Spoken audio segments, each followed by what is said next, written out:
Welcome to Cow Daily. Today we have Zak Polanski, the Deputy Leader of the Green Party. It's a follow-on from yesterday where we spoke with Nick Hartley, a candidate who had a great showing in the bike area of Newcastle. Local people will know, famous for the Grove. But the Grove building actually not being there, there's a little curio for you.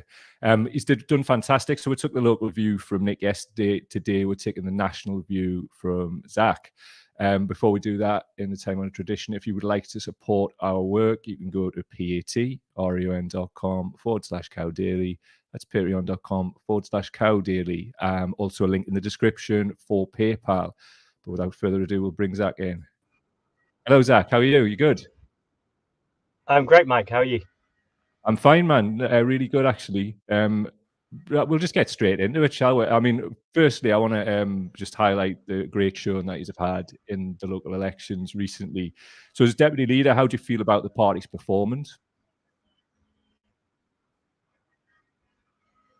I mean, it's impossible to say anything but delighted. I think we've surpassed our own expectations. And I'm really excited for the party nationally. But actually, as you'll know very well on this podcast, I think the really kind of look for the next conversation about what this means nationally and what it means in Parliament. But I don't think we should ever lose sight of the fact that this means local people whose first access to politics is often through their local councillor. If they're worried about services or libraries or potholes or bins or any of those hyper local issues that can really matter to people, they now have a representative who will listen to them and take action. And I think, beyond anything else, wherever this goes next, and there's lots of places I hope it goes next, it's just really exciting to know that has happened. And I think that is uplifting for the future. I agree. I mean, for audio people just on the screen, we have the results from the England councils. I mean, you've went up 241 councillors to make 481. Are these the most recent figures? Oh, that was declared at 229. So do you have more from there? Yeah, so I believe the figure is now, I mean, I think we're the largest, we are the largest party on 9 councils. And then there's big stories like Mid Suffolk, where we now have an outright majority, which is the first time that the UK Green Party or Green Party of England and Wales have an outright majority. And also there's stories like East Hertfordshire. So if I talk about East Hertfordshire, you've got it on the screen now. In 2015, that was 100% Tory. So that was 50 seats Tory. Wow. No other councillor from any other party. And I don't think any party, it's ever healthy to have 100% outright majority with no scrutiny whatsoever. In 2019, we went to 2 seats there. And then this was the first time we were defending those seats. And there was lots of talk of, will you be able to defend those seats that you broke through on last time? Not only have we defended, we've also added another 17 seats there, taking us to 19 seats in East Hertfordshire. And also, it's on the screen there, so it's making my life easier. Lewis, we've wiped the Tories out absolutely, completely. We were already doing well there. We were already working in a co-administration. And Worcester is really exciting too, because Young Green toppled the Conservative leader there. And so I think, again, it's just those exciting stories on a hyper-local level where Greens have done stupendously well.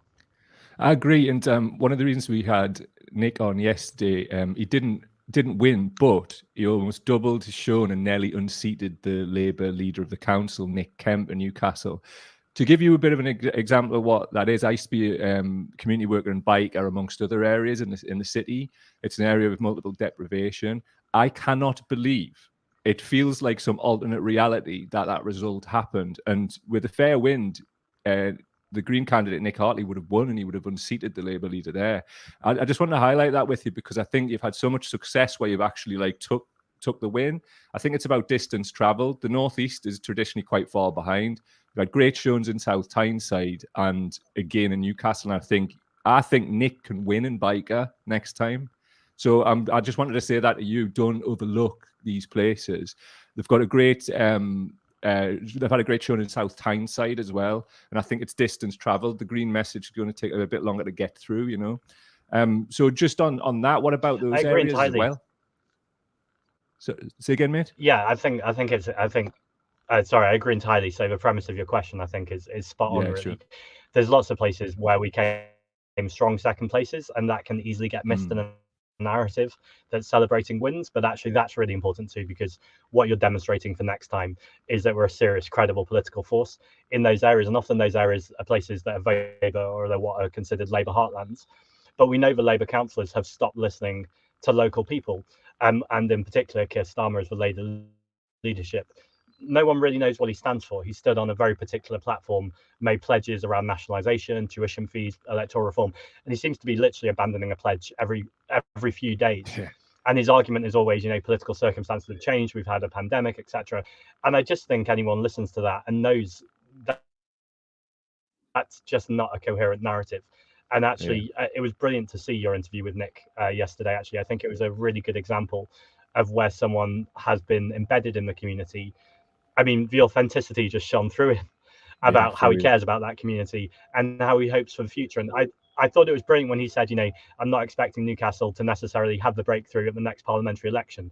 And I think it is important that we're honest with people that in the Northeast, I don't think that's going to be the first place that the Green Revolution happens straight away. But I can also be honest with people and say huge changes are happening in the Northeast. And there's very few local areas that I'm more proud of in terms of Green Party performance than South Tyneside. I mean, David Francis and the whole team there, I think, again, have shown what politics can be and offered hope to people where they say, actually, there is an alternative to a politics that doesn't listen to you and a politics that is about heading to the centre as quickly as possible, especially when the centre has shifted so far to the right in politics anyway. I don't think you can really call it a centre, and actually are offering that kind of bold, community-based, different approach to politics. And something I'm very fond of saying, and it's because it's true, is that Green Party candidates aren't necessarily professional politicians. They're often teachers, nurses, cleaners from a whole range of backgrounds. And they're just people who kind of look at the political system and go, no, we can do better than that.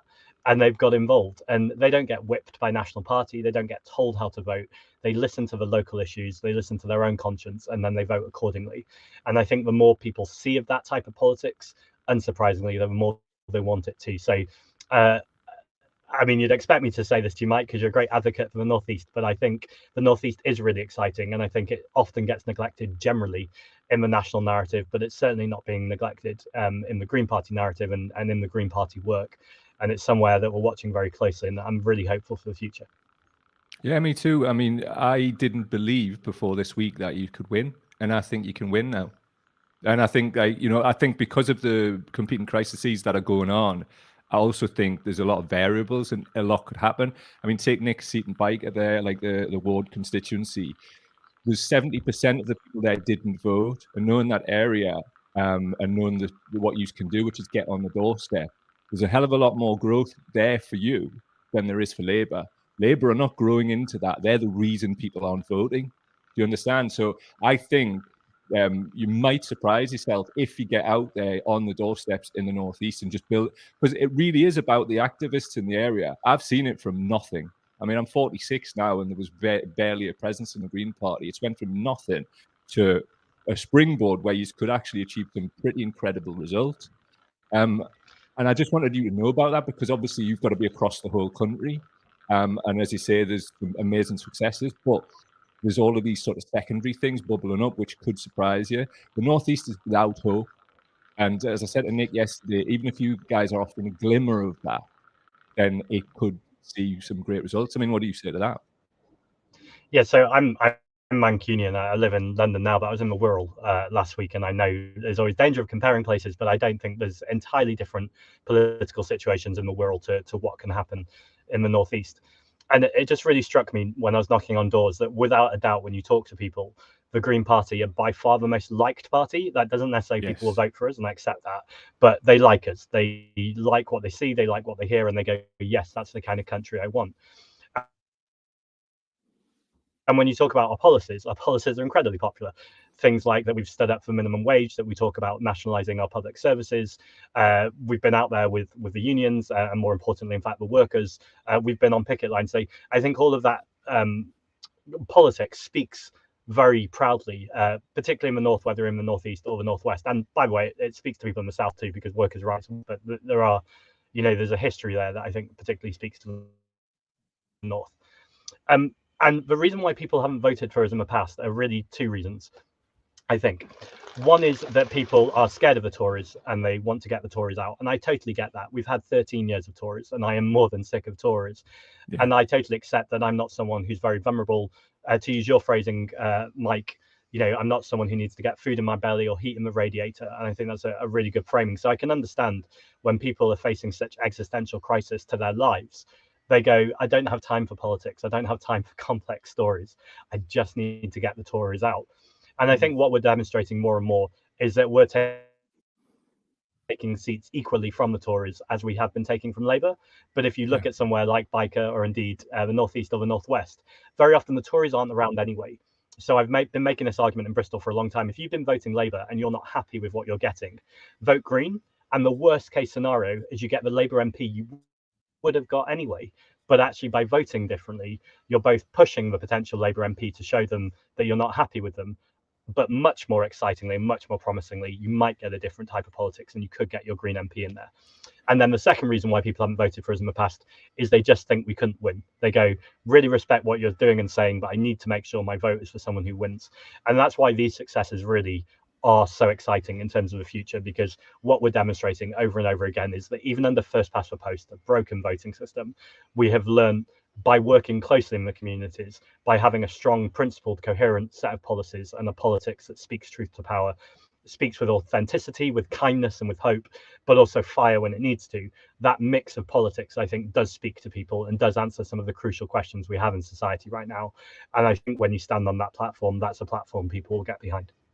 I agree. And one of the things you've said at the end, the fire, it's been missing in left-wing politics. As soon as kind of gentler politics was said, I just thought, we're screwed. Because, like, look, at the end of the day, you're not dealing with people on the right or in other areas of politics who are acting in good faith. So unless it comes with a bit of fire and a bit of pushback, people in communities like Byker, I mean, I always look at my mother, right? I'm from working class background and she is so switched on, right? Doesn't have a particularly good education, but is very intelligent. She would never believe that about herself, though. And she looks at somebody like Keir Starmer and she had him pegged from the start. She doesn't trust him. She would, like, if it was an opportunity to vote Green, she would vote Green, but it wasn't an opportunity in her ward. So they ended up voting Lib Dems, which is something like a working class person in the Northeast would never do. So that's what I'm saying. My mother is a bit of a canary in the coal mine, and my father, if they've shifted to Lib Dems because of the flower pot hanging and things like that locally, then something is afoot. And I could easily chat to people like my mother and go, well, how about trying these guys, you know? So I just don't want it to be, I know I'm very Northeast focused and we're going to shift nationally in a moment, but I really do think that there are opportunities, huge ones. And if you come with a bit of fire, that speaks to people like us. We want people to stand up for working class people too. And there's a space for that. And I think I would never have believed it, because I'll be completely honest with you, in Byker, say 10 years ago, you guys coming in, it would be like, oh, here come the hippies. Whereas now you're taking it credibly. Like, people take it because of what Nick's done on the doorstep, talking to people, and I'm sure that's the same across the country, but that's in a really working class area. Like, that stands out for me, because like I think the perception of you guys is it's a middle class party. So what do you do within the party to encourage working class representation? Yeah, that's a really good question. So I'm going to partly answer a slightly different question, but I'm going to come directly to your question. It's just because it feeds in. I'm not doing the politician thing of avoiding your question.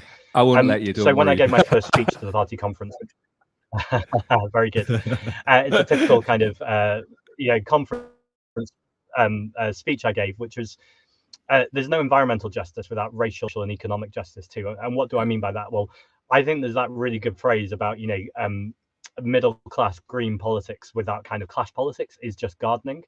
And I think that's a really important phrase, because actually you've got to have that whole frame when you look at environmental politics. But actually, that's not a new thing to environmental politics. I just don't think it's been communicated brilliantly in the past. So if we go for the big scale stuff, and then I'll come more local.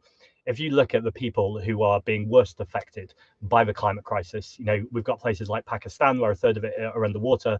We've got areas of the whole of the Horn of Africa that are uninhabitable through heating, but also right here in the UK, when we see flash floods like we did yesterday in parts of the country, the homes that are getting flooded, the people who are poorest do not have insurance. They might have that basement flat.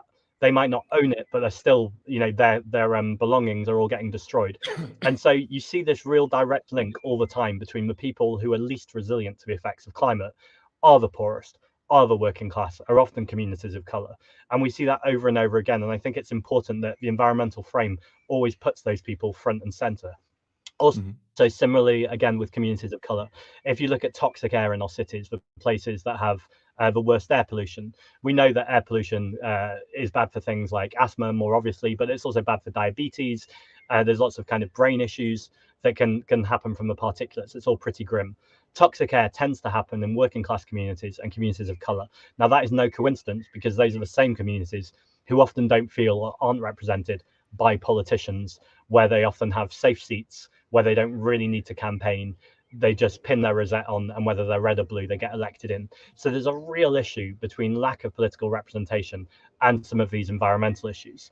But more widely too, when we talk about class and we talk about workers' rights, we know that a lot of these problems come from big business. They're the oil and gas companies, but they're not just oil and gas companies. They're obviously huge companies, often huge companies, that aren't paying any attention to workers' needs. And I don't think it's a big jump to say, if someone doesn't care about the environment, of course they're not going to care about the rights of their workers or their mental health or their pay. And it works the other way around too. If we can't learn to be compassionate and kind to each other and treat people with respect, then of course we won't treat the natural world with respect.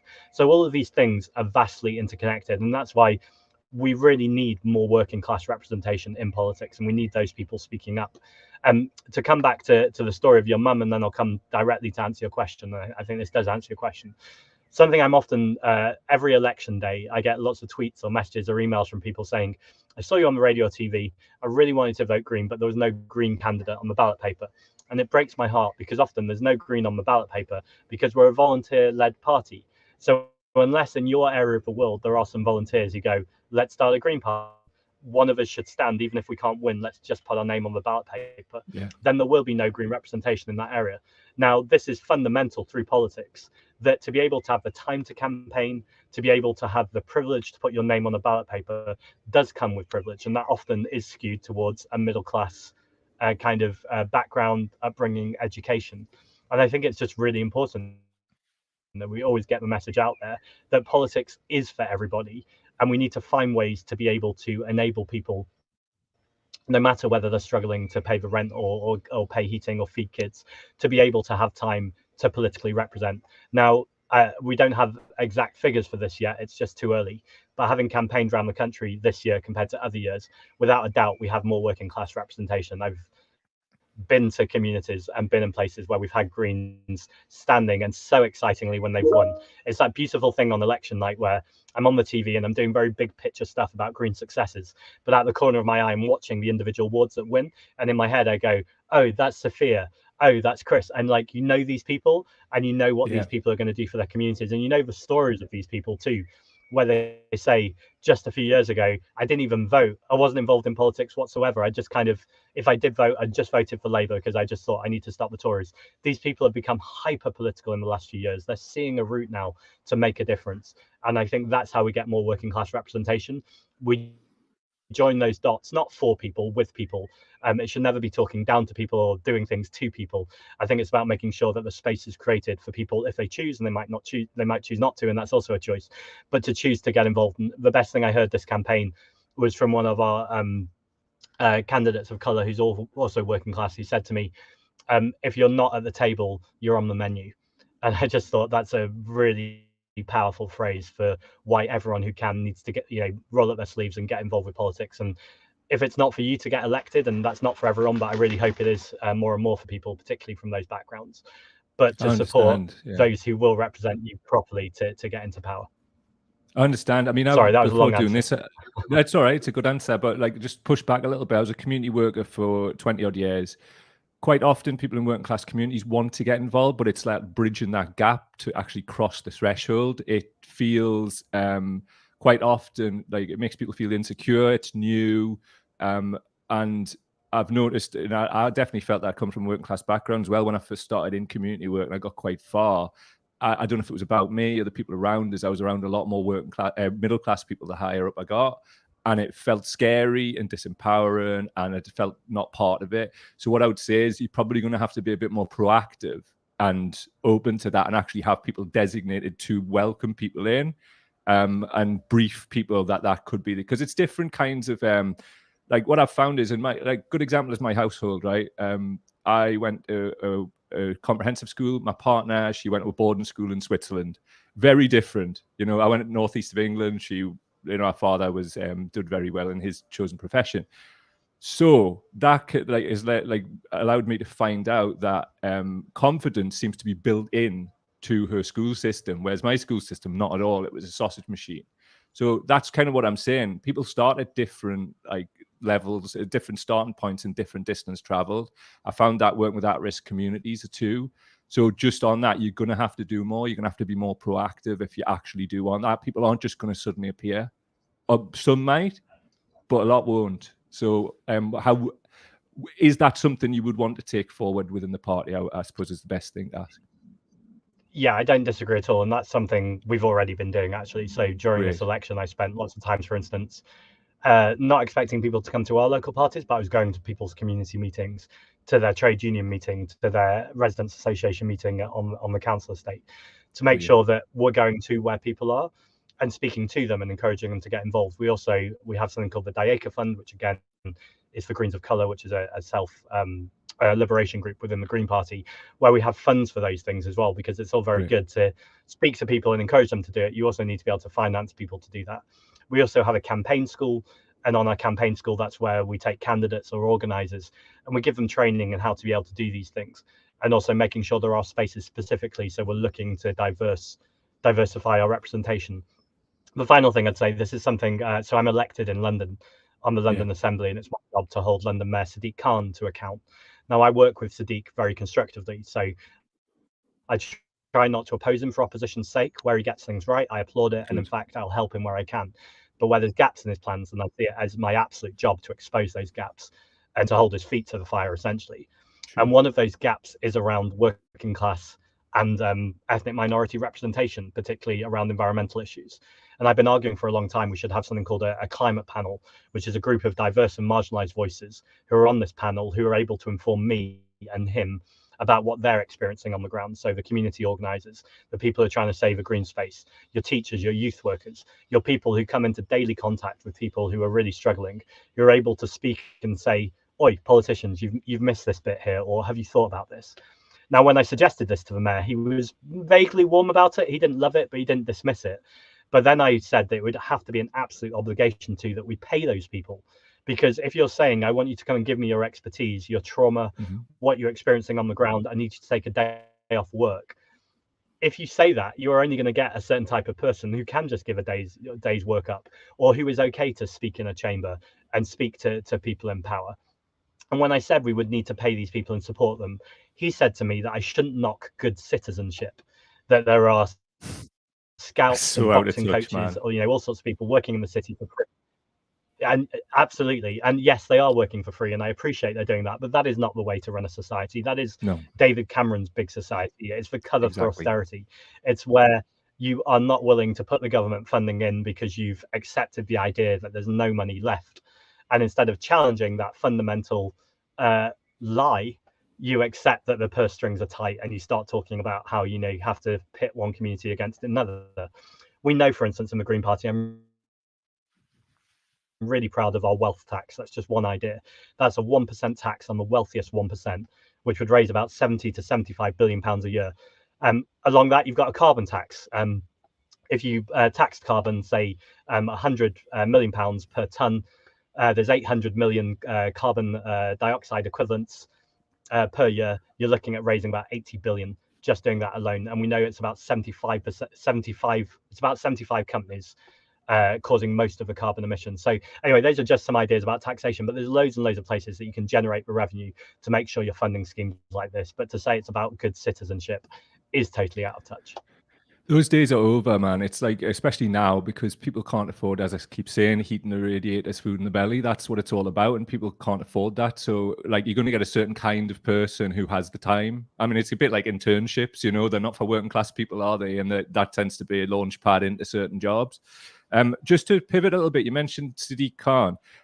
One of the things I've noticed, particularly around Newcastle as well, and particularly like white working class areas, is the proliferation of online conspiracy theories, which went up during lockdown regarding the so-called green agenda. Like, misinformation funded by the Koch brothers, people of that nature. Have you come across this? Because I know Sadiq Khan, with some of his stuff there, has been dragged into this. There is a racial element to who's funding this that we've discovered. Are you firstly aware of this? And secondly, if so, what are you going to do about it to overcome that messaging? Because green's literally in your name, and it's green agenda being thrown down people's faces as something that isn't real. So what goes on with that for you? Yeah, so I'm hyper aware of it. I literally can't do anything really on national media or online without someone jumping in with a conspiracy theory. So it's something we've got to take seriously. Let me start first with how I won't do it. So recently I was at a public event with Sadiq Khan, and without a doubt, some of this is just plain racism.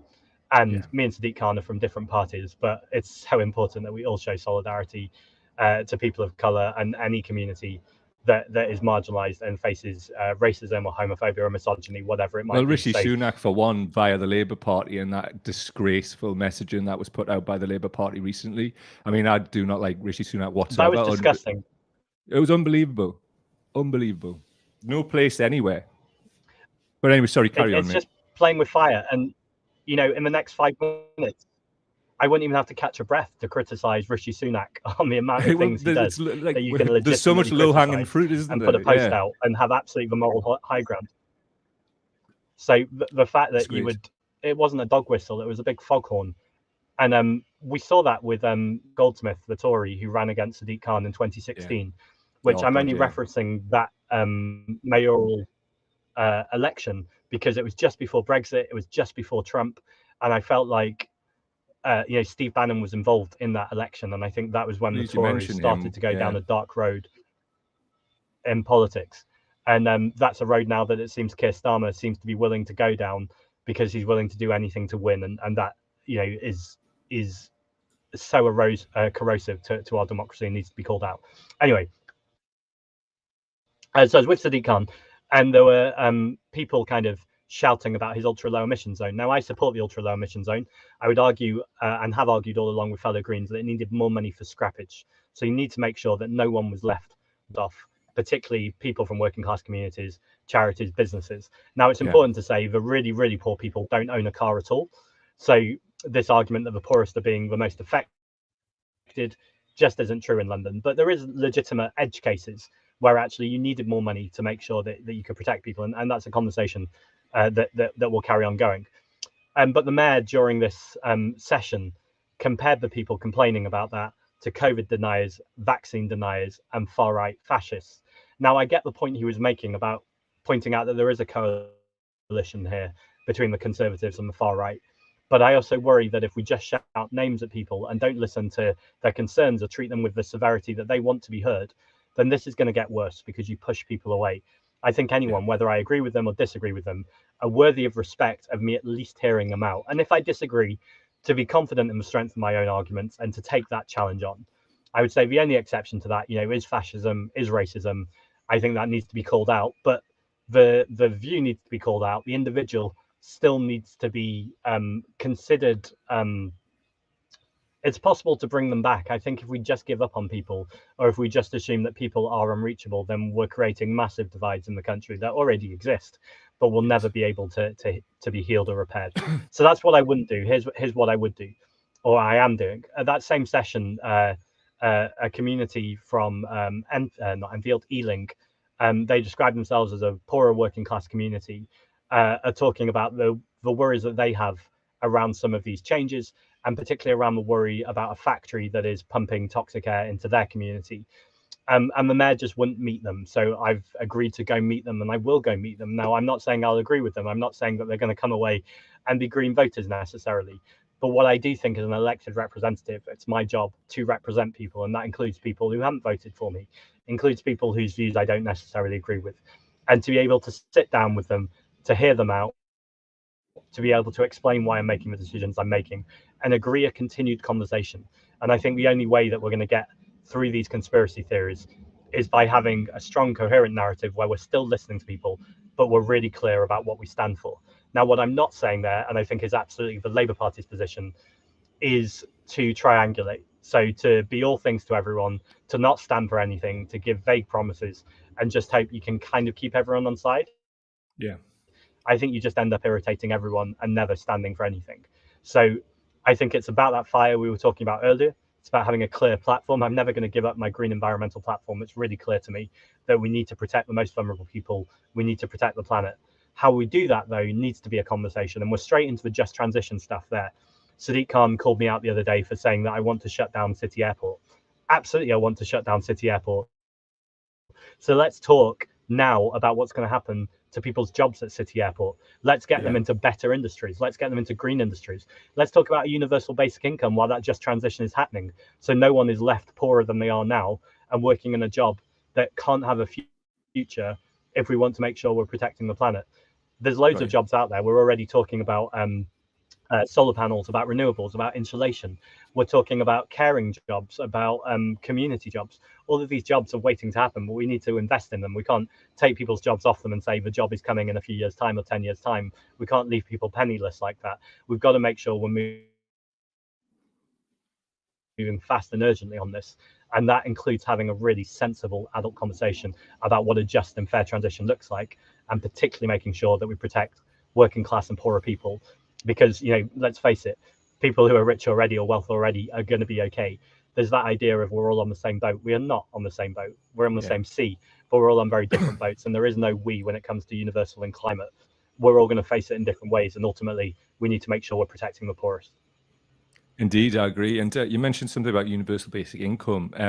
It's AI and artificial intelligence. It's in the news quite a bit at the minute. Do you think the proliferation of AI makes UBI, universal basic income, inevitable? Yes, I think so. And I wouldn't normally frame it like that, but I'm just answering your question directly because I think, I'm nervous about AI. I think, there's clearly places where if this is going to improve people's lives, great. But all my kind of I guess life experience as opposed to any ideology is that people need more human contact. They need more being able to look in someone's eyes and connect with another human being. We know we have a mental health crisis in this country, and we say it's a mental health crisis. Really, it's a Tory crisis. It's mental health that's been exacerbated by spiraling spiraling wages, by overinflated rental market, by people not being able to buy a house, by being over policed and underprotected. All of these things have created the conditions to then claim as a mental health crisis. But people's mental health is often only in a precarious place because society is no longer there defending them. I was reflecting, actually, I'm reading this amazing book at the moment called All Together Now, which talks about the People's March for Jobs, which was in 1981, where a group of people walked from Liverpool to London to protest Thatcher's government. And the writer never went on that march. His dad did, but it never felt important to him at the time. In 2016, he does the march again, but on his own this time, sorry. So he does the march in his father's footsteps during the Brexit referendum, and he goes through all of these towns and he talks to people. And he's just reflecting in the book about how the council used to be someone you used to turn to as a friend or someone that would support you, whereas most people's experience of the council now, and it's not even a political point, this is across all councils because of the funding's been cut, is that are there to tell you off or to punish you or to catch you out on something. And that's that's been very deliberate by the Tories. That's privatization is a legal scam. That's a way of cutting the state, cutting the support network, and ultimately trusting the free market on everything. And this is no longer hypothetical. We saw in 6 weeks what Liz Truss's ideology did, which was the natural extension of where this is taking us. It crashed the economy. It caused mass devastation, not just to poor people, incidentally, to everyone. But of course, the poor people, as so often, got hit the hardest. So anyway, so that's artificial intelligence. I just, I'm always wary of being the green that, people say, oh, you just want all the lights off and don't want to live in caves. That's absolutely not it. We need to be a more interconnected society. There's a place for technology to give people a better voice. We're able to do podcasts like this on Twitter. People can pick up social media and have their voice heard. So that shift in balance around technology, I think, can be a healthy thing. Often is not, but can be healthy. Universal basic income, though, just on its own, I think is an incredibly positive step forward. We know universal credit hasn't worked. We know that, again, there's been this Tory ideology, which is now backed up by Labour, of the working poor, the undeserving poor, the idea if you don't have a job, it's all your fault. Never mind the fact that a lot of people claiming universal credit have jobs anyway. But even if someone does not have a job, that should not be a reason to stigmatize people in society. That's a complete unfair frame that has been exacerbated by a Tory party that has always wanted to punch down. And actually, a universal basic income just makes the case that everyone, no matter who you are, no matter what your life circumstances, no matter whether you're employed or not employed, should have a basic amount of money that would pay for your rent, your transport, your basic health needs, although of course the NHS needs to stay free at the point of use and free at the point of need. And I think that's a conversation that we need to have anyway, regardless of artificial intelligence. And places where this is happening around the world, they find this is not just good for people's income, although of course it would be that for obvious reasons. It's good for their nutrition, it's good for their ability to educate themselves or to go to university, it's good for women's empowerment. All of these things are good reasons for a universal basic income to be implemented. And the final thing I'd say is, when that's implemented, it's vital too that disabled people are not left worse off.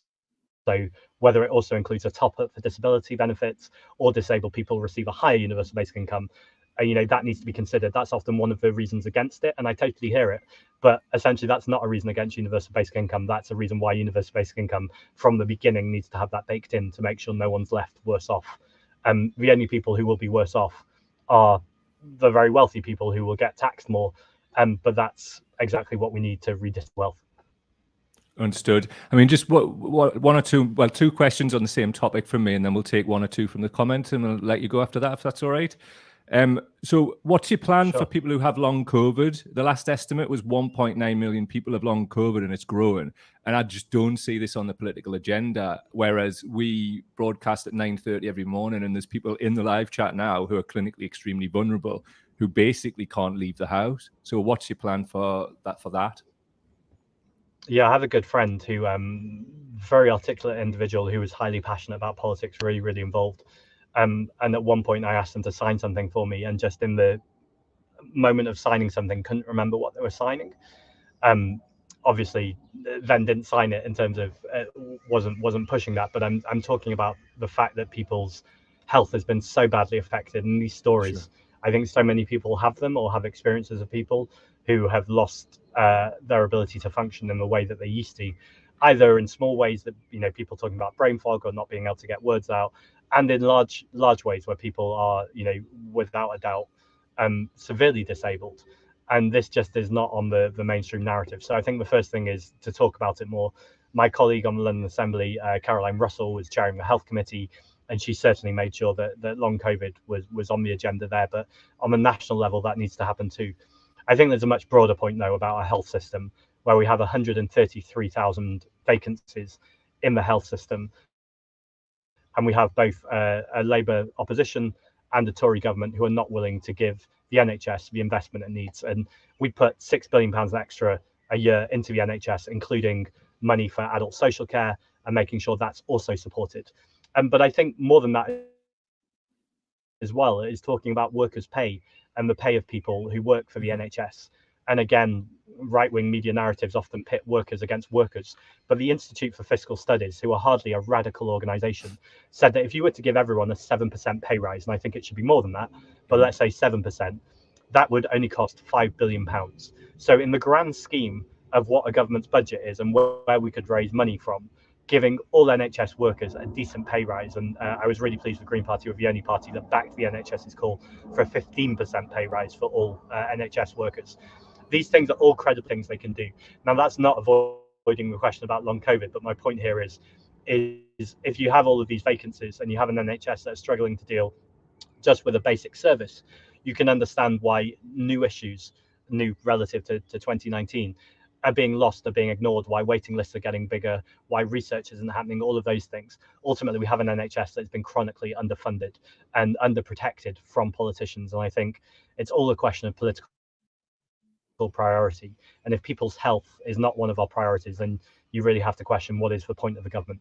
So dealing with long COVID by talking about it more, but talking is not going to be what changes this. It needs investment and it needs research, and it needs to make sure that there's an NHS that's properly invested in. I agree. And I mean, like, obviously that's the sort of medical individual issues, but also beyond that, if we take it from a societal perspective, it's unsustainable. The economy cannot like support this amount of additional working age people who are disabled. I mean, just from my perspective, I was one of them. I mean, I've come out the other side, but I had the brain fog, like you said there about your friend who couldn't sign stuff. I couldn't remember what I was doing. It was intensely scary. I had such a low immune system. I had shingles for a year. Like that was, I mean, I'll not go any deeper, but it wasn't great. And there's people in the comments who are saying this too. We've found out that mitigations can be done, and there's things called either HEPA filters or HEPA filters. These have been installed in the Palace of Westminster, the Ministry of Defence, and they're in every room at the World Economic Forum. So that, like, what for people who don't know, they remove COVID from the air. I mean, if you look over my shoulder, right, so that white thing there, hold on a minute, there. That's one there. It cost £50 and it changes the air in the room 5 times an hour.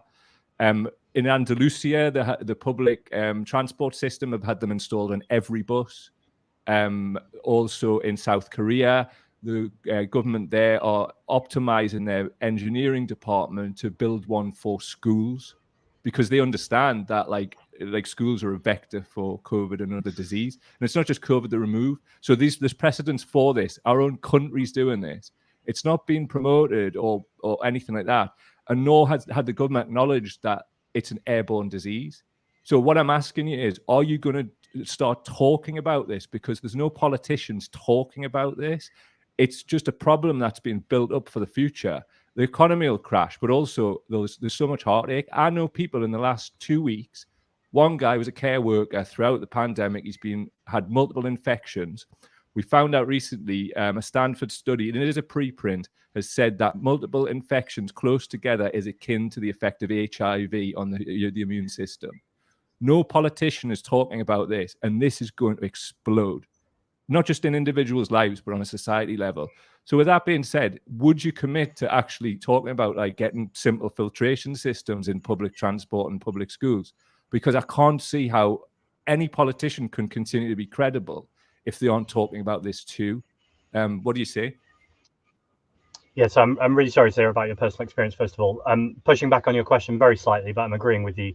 It is something we've been talking about, and there's evidence and links for that. I think that speaks to a wider issue that the Green Party, we just often don't get heard unless it's about an environmental issue. Then the media rush to kind of have our opinion on it. But on health, on class, on poverty, we really need to fight to be heard. Now that's improving. And over the election period, I didn't stop. I was on Sky, BBC News, LBC, like it was just constant. But that was because during that very short period, there's balancing rules. And so the broadcasters have to give us equal time. And then as soon as the election finished, it just goes away. And actually the media opportunities get very, very few and far between. And so often when we get on the media, we just have to go for one simple core message, which is often, for me, there's no environmental justice without racial, social, and economic justice too. And that's something I say all the time. Now, this, I would argue, is included in that. This is about health justice, and this is about poorer people not having the same access to the same basic precautions that something like the Ministry of Defence or Westminster have, and that's really important.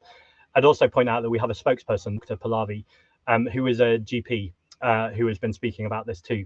And it's something I'm really proud of in the Green Party, that our spokespeople, so if you look at our education spokesperson, they're a sixth form teacher. They're also a candidate on the Isle of Wight for a parliamentary candidate, but they're someone who's had experience of the things they're speaking about. And it's the same with our health spokesperson. It's someone who's working as a GP. They know what it's like on the ground, and then they're speaking out on those same things. So I totally accept the frustration in your question that this situation is happening. I hope you also hear the frustration in mind that often people say to me, the most common thing is people say to me things like, I'll do an event and they'll go, you talk about workers' rights really passionately and really clearly. I wish I could hear you talking about that, on the BBC on Politics Live. And I go, I'd love to talk about it on Politics Live too, but let me give you an example, actually. This is outrageous. I've not talked about it publicly, and I'll explain why, but this is the first time I am. So I was on Politics Live last week during the election results. I was given a 5-minute slot. And the reason why I haven't talked about this publicly is it's very rare I even get a 5-minute slot. So you have to find this balance between saying thank you for that slot, but also the way they gave me the slot was outrageous. You have the studio where you have Joe Coburn, the host, and the panel. They had a Labour MP, a Tory MP, and a commentator from GB News. They were on for about an hour. I was on for 5 minutes, but I was put in a room next to the room that they're on the panel. So it looked like I was distant, like I was somewhere else in the country or just not in the same studio. I was put in a black box where I just had one camera that I had to speak down while the presenter asked me some questions. Now, again, I was grateful that we got some airtime, and I think I used those 5 minutes particularly well. And from the reaction online, what I said really spoke to people. But just the fact that a GB News presenter was considered more worthy of an hour of time than a deputy leader of a national party who just won all of those seats shows the entrenched bias against the Green Party in this country. And I heard on your podcast yesterday, I think it was either you, Mike, or Nick, that said Nigel Farage had a season ticket to Question Time, and that's a very good phrase for it. We have so many more councillors now than UKIP did, even at their peak. So there is a huge bias against the politics that is talking out against the establishment or against the status quo. And I think talking about air filtration, particularly in our public buildings, is something that would worry a lot of that establishment. But I accept also what you say, and I will try and find ways to talk about it, at least if it's in forums that aren't necessarily on the national media, but talk about it more when I'm within communities, because actually that's how you empower people to get together and organise and make this a campaign that the other parties can't resist. I agree. And we're talking about privilege, and you've mentioned privilege a lot in this. I mean, this is the ultimate sort of privilege thing. It's disproportionately people from lower incomes who have been affected by this. So, as I say, one of the listeners of the podcast is currently in the heart ward in the QE in Gateshead. That's the hospital there. He's been moved from the lung ward, and this is quite possibly repeat COVID infections as a care worker throughout the lockdown. There's another lad I know, he's a DJ. He passed out and had a stroke in the toilet at an event at the weekend. This is happening, and it's happening in individual cases because it's almost like COVID's a taboo. And I worry, I'm being completely candid with you, that politicians are going to just kick this into the long grass when it can't be. There's no way it can be, because the problems are presenting themselves as they go, and it's no good that people just won't talk about it and sweep it under the carpet and it'll go away. We need people like you to stand up for clinically extremely vulnerable people. Are we just going to be an island that has like prisoners that aren't in a jail? Because I know it's not just the UK, but this is, for me, a disgusting element of the post-pandemic world that Boris Johnson just went, right, it's over, much like George W. Bush, mission accomplished, it's done. And then the war went on for the 12 years afterwards. We're still in the midst of this. People in working class communities having to do face-to-face work with the public-facing work, are getting stricken by this, and nobody's listening. So we need you as a party to actually grab your balls and speak about this, because I don't think I can support anything personally that doesn't. It's such a clearly evidenced problem. I mean, look, we've got the South Koreans that they're doing stuff about this. They're being proactive. Why not the UK? Yeah, I think I just add to that too. My boyfriend works in palliative care, so every day he's working with people who this literally might be their last day, and they're all still in masks and they're all still taking COVID precautions for obvious reasons. And he just says to me, it feels like a different world if we go to the theatre or we go to a political event where I take him, and about it, there's no precaution, and then at work he's reminded every day of what this has done to people's lives. Obviously not everyone who's working with palliatively has had COVID, but the effects of COVID have either made people's conditions worse or made people more isolated. And I think these people have just been, to use the phrase that's often badly used, but in this time it's the right extent, they've been left behind. They've just been forgotten. And the government think they're palliative anyway. We don't need to invest money to protect these people. And that's grim and does need calling out. It does. And I mean, I'll be honest with you and completely candid. If I hear politicians not willing to speak up for this, and they're from party which claims to be for everybody, which the Greens are, I just think you're playing politics, and I don't like it, because I want to be getting behind something I fully believe in, and I think a lot of people are looking for that. But we cannot just forget about people. Like, that's not like a rational thing to do, because that's like, you throw a pebble in the water and there's a ripple effect. It's not just that one person that's affected. My partner was effectively my carer for a year. Before that, not unconnected to this, I had spinal surgery. So she was effectively caring for me then as well. So that can't continue to go on because that pulls other people out of work and the economy just doesn't work. So I just don't think anybody's being rational about this right now. And I understand. I mean, we talk about this on the podcast a lot. After the Spanish flu, there was the great forgetting. And I think we're in this great forgetting period. There's some psychological issue going on where people won't confront the taboo. And unless we confront the taboo, there'll be problems down the line. And I guarantee you the right wing will attribute them to things that aren't true. So I just wanted to get ahead of this with you guys, man. Like, seriously, we talk about this all the time. And I just don't think anybody can be credible unless you're challenging this, you know, personally. I think And I mean, right. I know there's a lot of people who watch and listen feel the same, you know. Yeah, and that's why it's something we talk about and you know, press released, for instance, in the past, and also, you know, campaigned on. I think the other adjacent issue to this is the role of unpaid carers in our society. Now, I would argue to look after these people just for the humanitarian sense. But if you want to make an economic case, and you partly made it already, the amount this is taking away from the economy, because actually, if you were investing in these people, then you could be investing in jobs elsewhere too. And actually, being a carer is a green job. People often think of green jobs as gardening or renewables or solar panels, but actually caring for your community, whether that's your family or someone you don't know, is a green job, and that deserves to be treated as one. And that should be invested in too. And again, that's just something that just often isn't spoken about. I met the Royal College of Nurses a couple of weeks ago, and I went to speak to their staff there, and they were talking about childcare as well. The amount of nurses, for instance, who work on A&E, and because of finding affordable childcare means that they can't take a shift at the A&E. Again, I'd say the bigger problem is the health issues and the humanitarian ones, but even on the Tories' own terms, this is an economic issue too. You can't run a country if you're not supporting the people who are supporting the country to run. Yeah, I mean, I think there's a problem because it's become politicized, and public health issues should never be politicized, but they have been. I mean, you look at the Andrew Bridgen thing at the moment where he's crossed to whatever Lawrence Fox's party's calling himself this week. And it's basically like the part of that whole ecosystem of heavily funded billionaire misinformation. And he's just going to be standing up there and get some kind of Tucker Carlson job afterwards. We need to push back against this crap, man, because it's really affecting like people. Like I'm one of the lucky ones. I came out the other side, and I can't not ask about this if I'm in front of a politician, not because of what happened to me, but because I'd feel disloyal. I mean, I've got a mate who's like, out of many, she's going out to work. She was basically barely left the house for 2 years. And then the whole thing was unlocked, and it was like, go to work or don't. It's on you now. And that's just pure like Ayn Rand libertarian bullshit. And that is nowhere to run a society.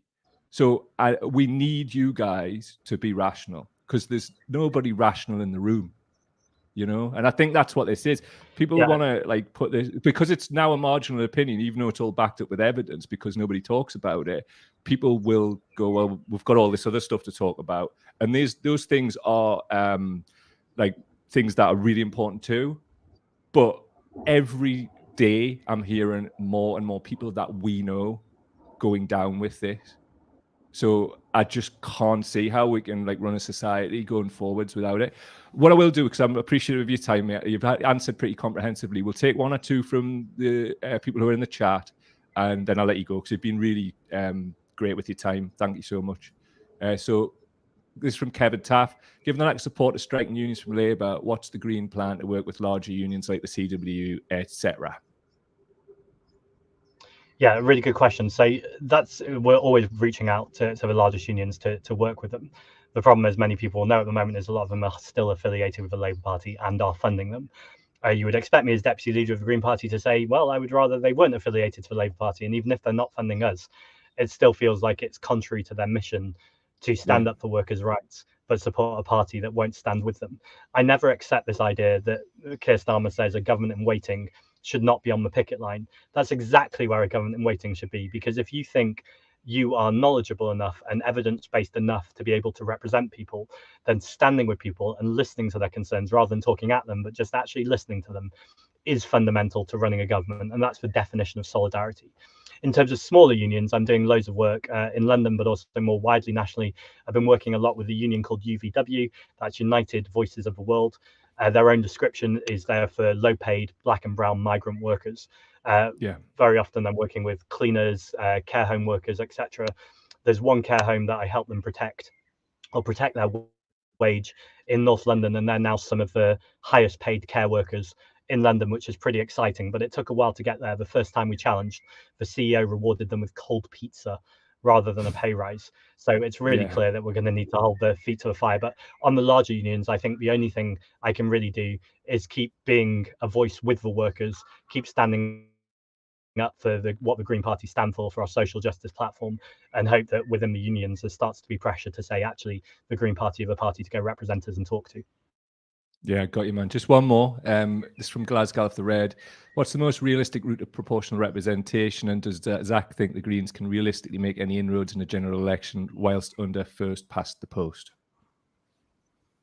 This is one of my favourite types of questions. I should say this is nothing to Glasgow, but I'm Zak with a K.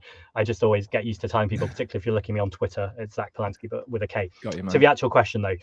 So I'll answer the second part first. I think we are definitely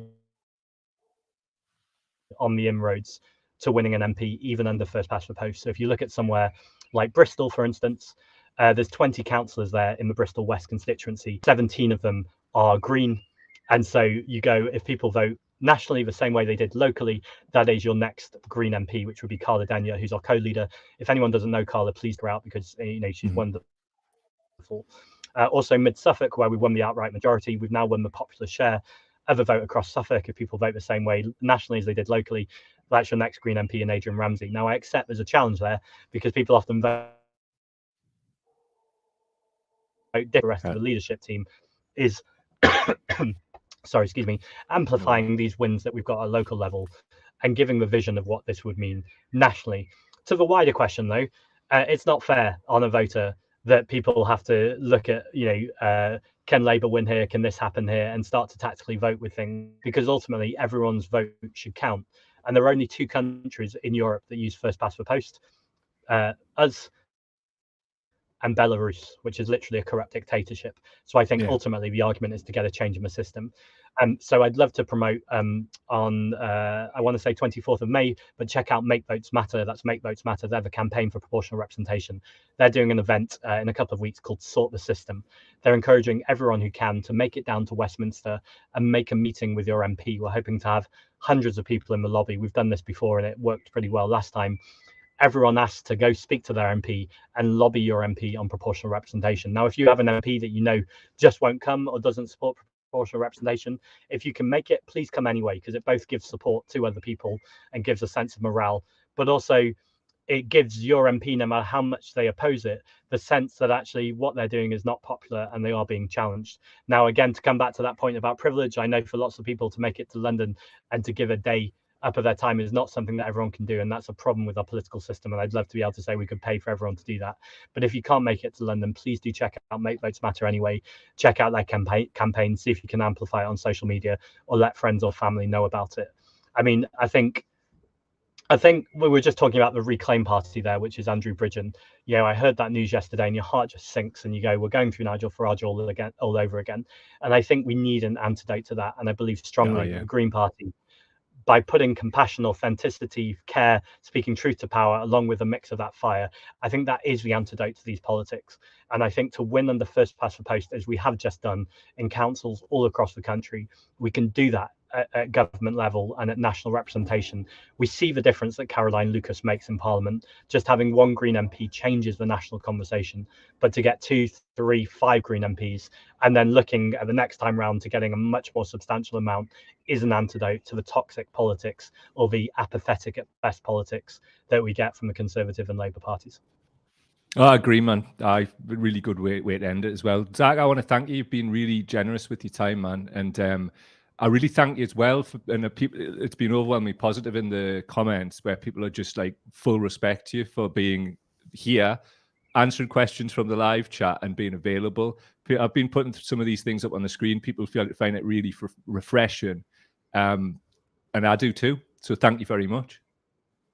My pleasure. And I really appreciate you doing this format and the work you're doing to, I guess, communicate both with politicians, but more importantly with people in communities and give people a space to convene and be able to have these conversations. And I also appreciate the push that you made on long COVID. I think anytime you get a politician in front of you, it's worth it, you know, no matter whether they agree with you, which I happen to, it's still good to push the importance of talking about these things. So thank you very much. I agree, man, definitely, and I hope you do look into it a bit more. But you know, just overall, I'm really proud of the work that your activists have done. And as I said at the top of the show, Nick and the people in South Tyneside too, amazing. They've created something from nothing there, and I just fully respect them, because people in the area would have thought that would never have happened. So yeah, just a few comments on the screen from people coming in, just saying thanks very much. So thanks very much, my friend. Obviously an open invite. If you ever want to come back, you're more than welcome. And I wish you every success. I really think that the Greens' success will be the success of the country, because on most things, you're absolutely bang on. So thanks very much, my friend. I'll just do a roundup for everybody. And if you ever need to get in touch, thank you so much. We're always here to listen. Thanks, man. All the best. See you later. So that was Zach. Just put a few of your comments up on the screen. Many thanks, very informative. Slaz, Jenny Schramm saying, thanks, Zach. Someone once told me Greens are just Tories on bikes, something I really don't agree with now. Really good. Loads of other thanks, Zach, and positive comments. And I think on balance, what a good guy, and you want him to be somebody who's actually in these positions of power. And look, let's give the Greens a go. As you know, people have been watching and listening for a while. I was completely not going to vote. Decided because of Chris Wilson, who talked us into it, to vote Green. And I thought, well, let's explore this and bring people on. So that's what we've done. Glasgow the Red, great show, Mike, as per. Cheers, mate. Just on your T-shirt as well. Obviously, it was Bank Holiday Monday. One of our other dogs is getting an operation, so it sounds a bit dog ate me homework. I'll speak to me more. You'll get your T-shirt. Don't worry, it's coming. It's just as usual. I've got loads on. Kate is saying, feel a lot more confident in knowing where they stand for now. Great. Jez is saying he's a nice fella. Zoe's saying good show, fully behind them now. That's great, man.